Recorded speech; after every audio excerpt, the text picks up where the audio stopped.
After years of 60-hour work weeks, saving every penny, and living in a studio apartment the size of most people's closets, I finally did it. I bought my first home. Nothing fancy, just a small 3-bedroom ranch on the outskirts of Portland. But it was mine. All mine. At least that is what I thought until my family started treating my achievement like a timeshare they had all pitched in to buy. First, it was my parents dropping by unannounced. Then my brother storing his motorcycle in my garage. Then my sister deciding my spare bedroom would make a perfect home office for her side business. When I found my aunt rearranging my kitchen cabinets without even asking, I knew I had a problem. Before I dive into how my family tried to colonize my new home, drop a comment telling me where you are watching from, and hit that subscribe button if you have ever had to defend your personal space from people who should know better. I have always been the reliable one in my family, the steady one, the one who had it together.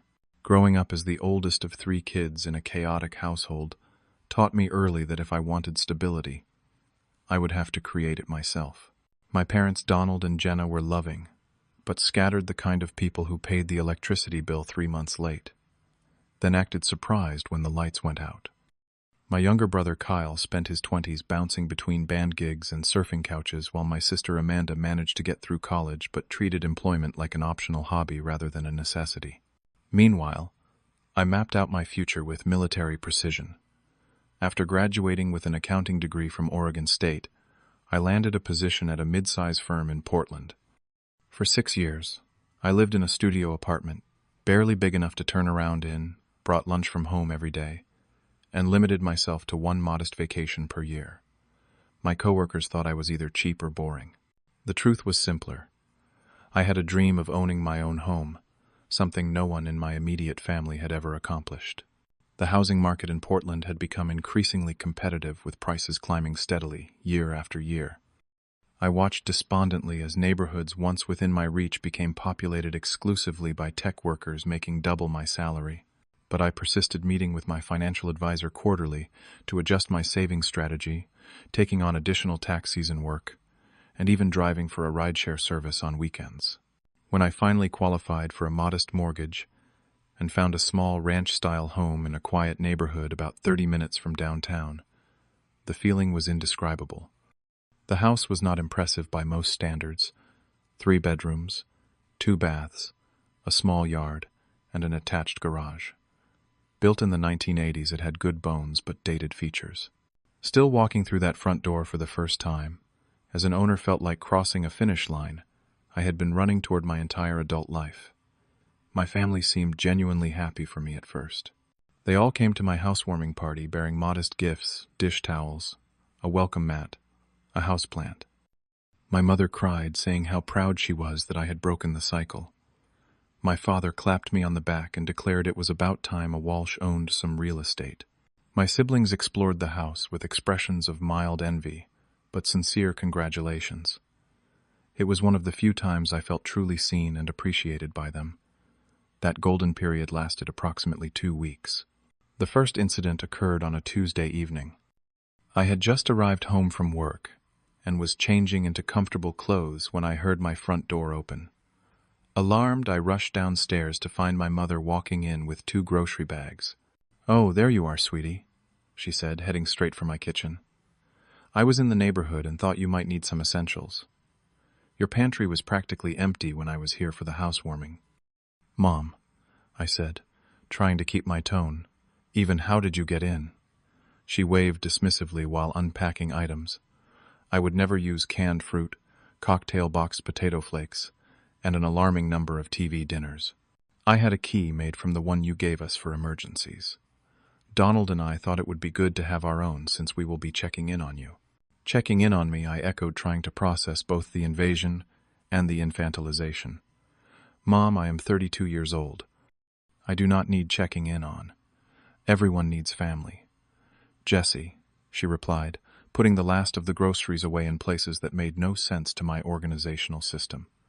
"This house is too big for just you anyway. You must get lonely." Before I could formulate a response that would not sound ungrateful, she was giving me a kiss on the cheek and heading out, calling over her shoulder, "We are so proud of you, sweetie." Dad and I will be by on Sunday for dinner. I am thinking pot roast. I stood in my kitchen surrounded by food I did not want, feeling an unsettling combination of love and violation. This was my house purchased with my hard-earned money, yet somehow my mother had already staked a claim on it. 3 days later, I arrived home to find my brother's motorcycle in my garage, taking up space where I normally parked my car. A text message informed me that his apartment complex was doing some maintenance, and he needed a safe spot for his bike, just for a few days. Those few days stretched into 2 weeks, during which Kyle would show up unannounced at random hours to check on his baby, often bringing friends, who would then raid my refrigerator. The third incursion came from my sister Amanda, who appeared one Saturday morning with her arms full of office supplies.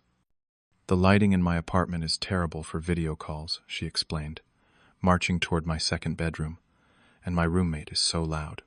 I need a professional-looking space for my coaching business, and your spare room is just sitting empty." "It is not empty," I protested. "I have plans for it." Amanda rolled her eyes. "Jesse, it has been a month, and there is nothing in there but a stack of moving boxes. My business is at a crucial growth stage. Do you want me to fail?" By the end of the day, she had set up a desk ergonomic chair ring light and a backdrop featuring an inspirational quote about embracing your authentic journey. She left with a casual, "I will probably be here 3 days a week. You will hardly notice me." I noticed her, especially when she started bringing clients to my house for in-person sessions without telling me. The situation escalated when my parents began treating Sunday dinners at my house as a standing engagement. What started as my mother's pot roast suggestion became a weekly family gathering that I apparently was hosting. They would arrive early to help set up, which really meant my father commandeering my television for sports, while my mother critiqued and reorganized my kitchen. "This is not how you store measuring cups, Jesse. No wonder you can never find anything." "I could find everything until you moved it all, Mom." By the 6th Sunday, my extended family had joined the tradition. Aunts, uncles, and cousins now filled my modest living room, treating my home like a family event space. My Aunt Debbie took particular interest in my bachelor decor, taking it upon herself to add throw pillows, wall art, and scented candles that made my eyes water. The final straw came when I returned home from a business trip, to find my mother had allowed a plumber into my house to fix that dripping faucet that was driving her crazy, and had given my cousin Terry permission to crash in my bedroom, because he was between apartments.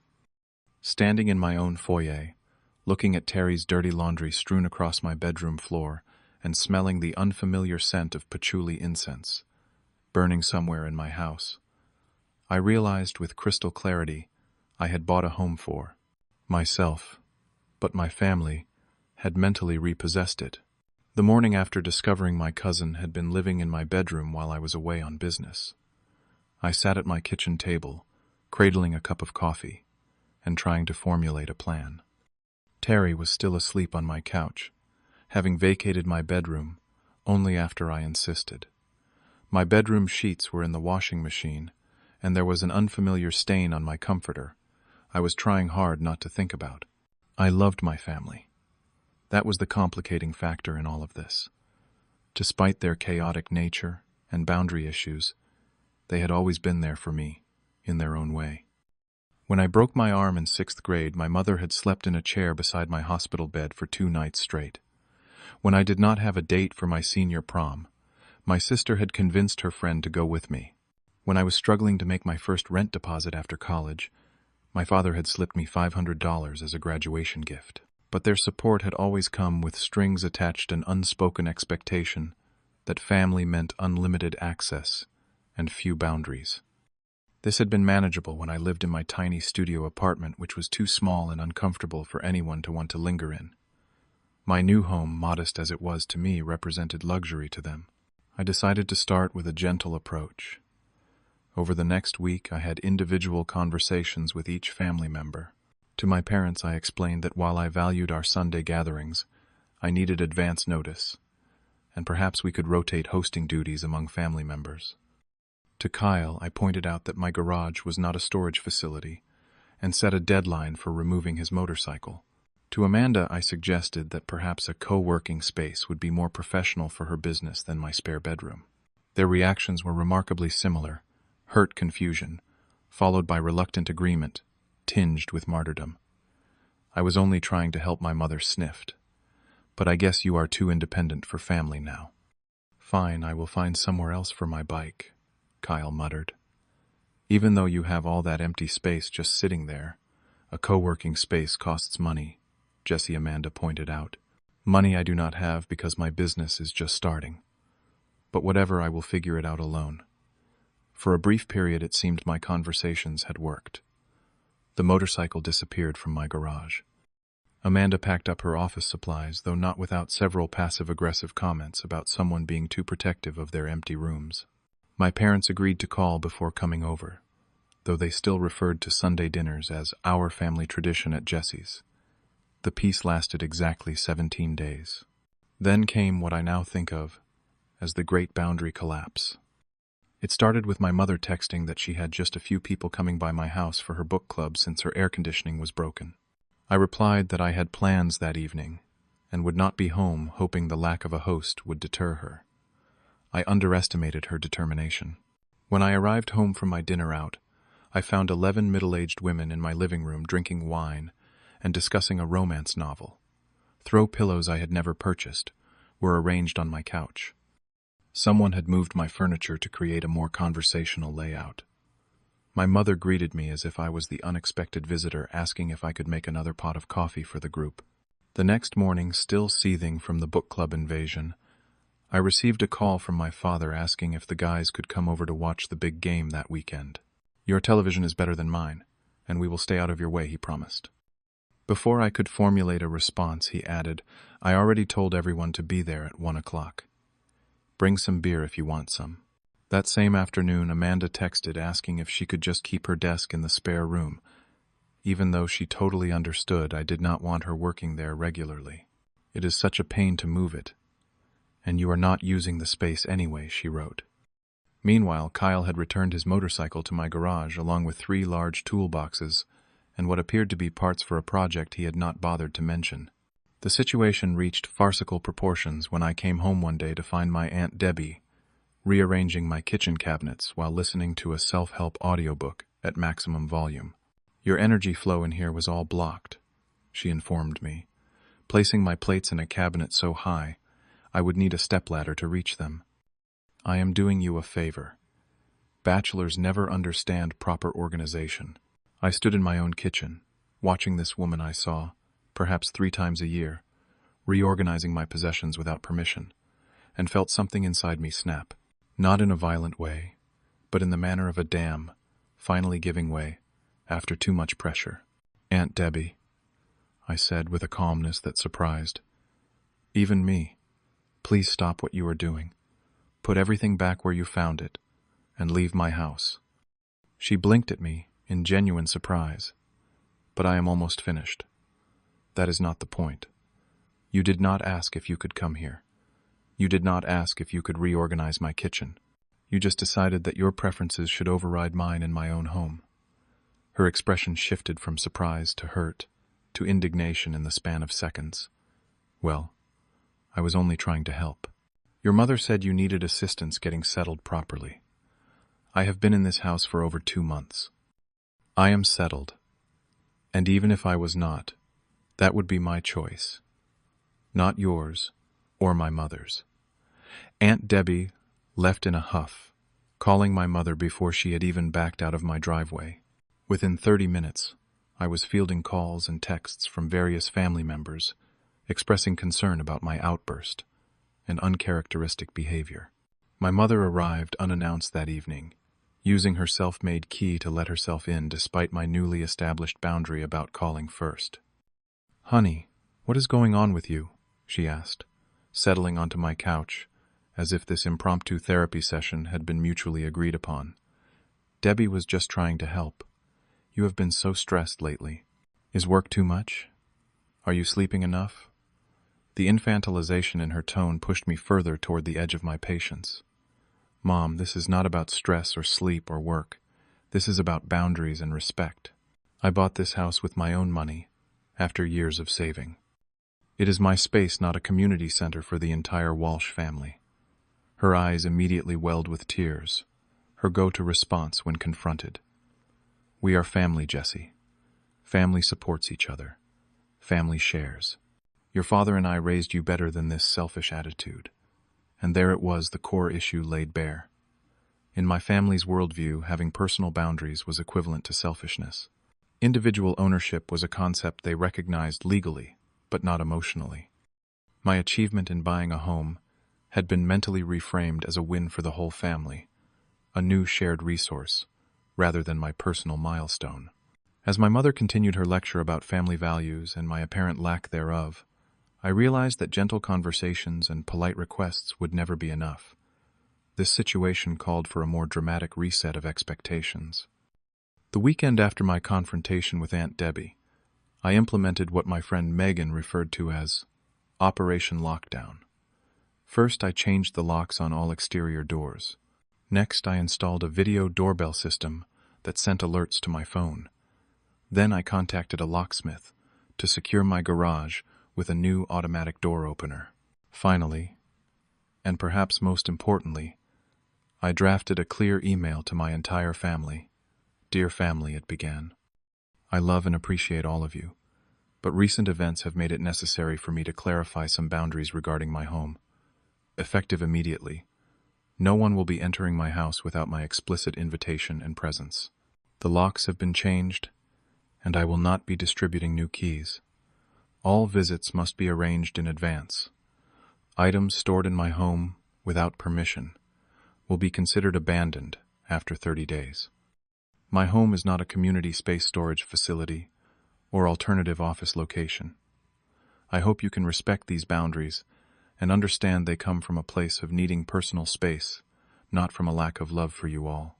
I hesitated before hitting send, wondering if I was overreacting.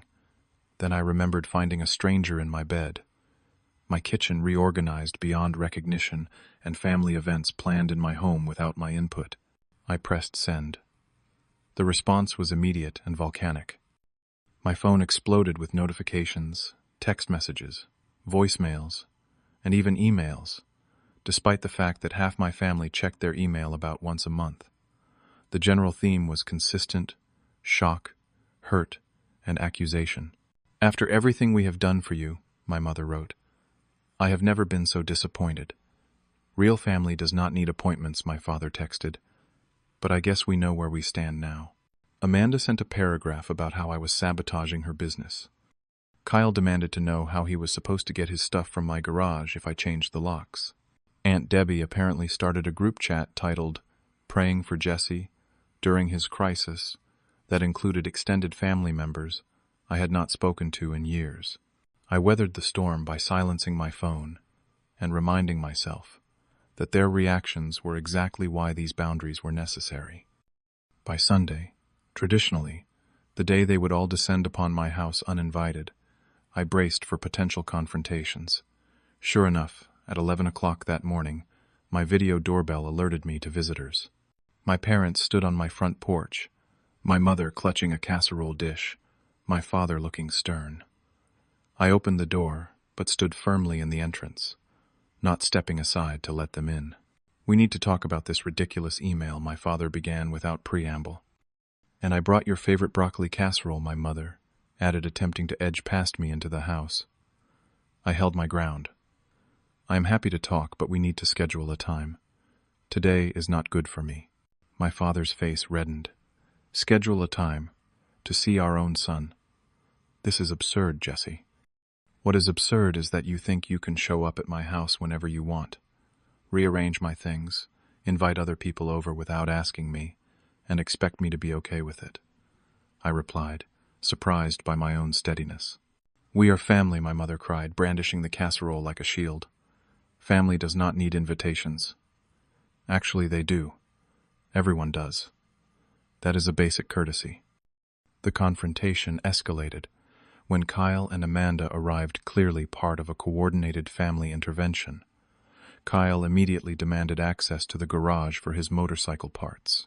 Amanda accused me of blocking her path to financial independence. by denying her use of my spare room. Standing on my own front porch, surrounded by family members talking over each other with complaints and accusations, I finally reached my breaking point. Enough. I shouted, startling all of them into momentary silence. Listen carefully, because I am only going to say this once. I love you all, but this is my house. I worked 60-hour weeks for 6 years to save for it. I ate ramen noodles and lived in a shoebox to make this happen. Not one of you contributed a single dollar to my down payment or mortgage. Not one of you helped me move or unpack. You all showed up after I had done all the hard work and immediately started treating my achievement like community property. My mother's eyes filled with tears, but for once I did not immediately backtrack to spare her feelings. I am not saying I do not want you in my life or in my home. I am saying I want you here on terms that respect me as an independent adult who has worked hard for what I have. That means calling before coming over. That means asking before using my space or moving my things. That means treating this as my home, not an extension of the family house. My father, never comfortable with emotional confrontations, shifted uncomfortably. You make it sound like we are terrible people. We were just being family. No, Dad. You were treating me like I was still 16 and living under your roof. I am 32 years old. I have built a life for myself. I need you to see that and respect it. The standoff lasted several more minutes, with various family members cycling through guilt trips, accusations, and even a few grudging acknowledgments. Eventually, they left my mother's casserole still in her hands, none of them having crossed my threshold. The following weeks were tense. My parents limited communication to terse text messages asking about my well-being. Kyle removed his motorcycle and parts from my garage, leaving a passive-aggressive note about how he would find someone who actually cares about family to store his things. Amanda posted vague social media updates about toxic individuals who block your growth that were clearly directed at me. The true test came 3 weeks later, when my mother texted on a Wednesday. Would it be possible to visit you this Saturday, around 2 o'clock? Dad and I would like to talk. The formal request, so different from their usual approach, gave me hope that perhaps my message had finally gotten through. I confirmed the time and prepared for what might be a difficult conversation. When Saturday arrived, my parents appeared at exactly 2 o'clock. They waited on the porch until I opened the door and invited them in. My mother did not rush past me to the kitchen. My father did not immediately turn on the television. They sat somewhat awkwardly on the couch, as if visiting an acquaintance rather than their son. We have been talking, my mother began, her voice uncharacteristically subdued. And while we do not entirely understand why you need all these new rules, we want to respect that this is your house and your choice. My father nodded. Your mother and I never owned a home. Maybe that is why we got excited about yours. It felt like a family accomplishment. It is an accomplishment you should be proud of, my mother added quickly. We are proud of you. We just got carried away with feeling like we were finally part of something stable. Their honesty caught me off guard. For the first time, I saw my boundary setting, not just from my perspective, but from theirs as well. My home represented something they had never achieved, a level of security they had never provided for themselves or for me growing up. Their overstepping came partly from pride and partly from a desire to participate in the stability I had created. I am glad you feel proud, I said carefully, and I do want you in my life and in my home, just as invited guests, not as co-executives of the space. We talked for over 2 hours, more openly than we had in years. They shared their insecurities about what my independence meant for our family dynamic. I explained my need for autonomy after years of cramped living and financial sacrifice. By the time they left, we had reached a tentative new understanding. We agreed to resume Sunday dinners, but on a rotating schedule between my house, their apartment, and even Amanda's place, when she felt up to hosting. The transition was not perfect. My mother still occasionally suggested ways to rearrange my furniture. My father still treated my television as an upgrade to his own. But they called before coming over. They asked before bringing others. Small steps, but significant ones. Amanda took longer to come around her pride, wounded by what she perceived as rejection. But eventually, economic reality prevailed, and she found an affordable co-working space that actually helped her network with potential clients. Kyle remained somewhat distant, but even he began to respect the new garage boundaries after I helped him find affordable storage for his motorcycle during winter months. 6 months after Operation Lockdown, my home finally felt like mine. Family visits became enjoyable rather than invasive because they occurred with mutual respect and clear expectations. I had proven that establishing boundaries did not mean rejecting family, but rather creating a healthier relationship with them. 1 year after buying my home, I hosted a small gathering to celebrate both the anniversary and the new equilibrium I had reached with my family. This was an intentionally planned event, with invitations sent weeks in advance, and clear start and end times noted. The contrast to the chaotic drop-ins of the previous year could not have been more stark. My parents arrived with a housewarming gift, belatedly acknowledging my ownership milestone. "We should have given you this a year ago," my mother admitted, handing me a beautifully framed family photo from my childhood. "But I think we needed time to really understand what this house means to you." My father, never one for emotional speeches, simply said, "You built something good here, son, on your own terms. That is something to be proud of." Amanda brought her new boyfriend, a graphic designer she had met at her co-working space. "Turns out you did me a favor," she confessed quietly, while helping me arrange appetizers in the kitchen. "That co-working place connected me with 3 new clients and Jason. So, thanks for not letting me camp out in your spare room forever." Even Kyle seemed to have made peace with the new boundaries arriving on time and without any unauthorized items to store. "Place looks good," he acknowledged, glancing around at the home I had gradually furnished and decorated to my own taste without Aunt Debbie's unsolicited interventions. "Really feels like you now." The gathering flowed with a warmth and respect that had been missing from our previous family invasions. People asked before getting things from the kitchen. Nobody rearranged my furniture. When the designated end time approached, guests began gathering their belongings without prompting. As I said goodbye to each family member, I reflected on the challenging journey of the past year. Establishing boundaries had been difficult and painful, but ultimately healing. My family had not broken under the pressure of my limits, but had instead adapted and even grown. That night, after everyone had left, I walked through my quiet, undisturbed home with a profound sense of ownership that went beyond the legal deed. This space was mine, not just financially, but emotionally as well.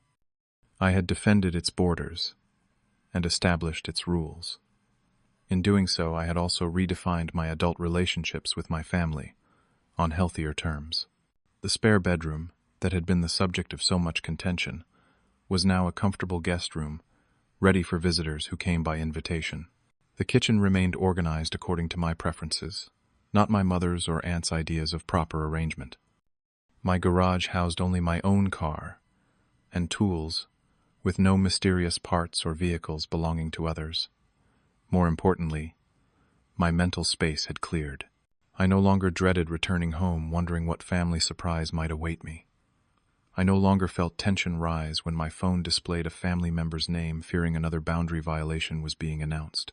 I had reclaimed not just my physical space, but my peace of mind. The lesson had been difficult but valuable. Owning a home meant more than making mortgage payments.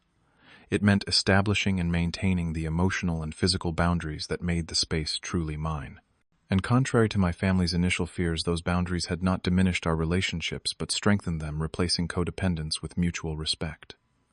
My parents now called ahead and waited for invitations. My siblings asked permission rather than assuming access. We still had Sunday dinners, but they rotated between our homes, acknowledging that each of us, even those who rented rather than owned, deserved to have our living spaces respected.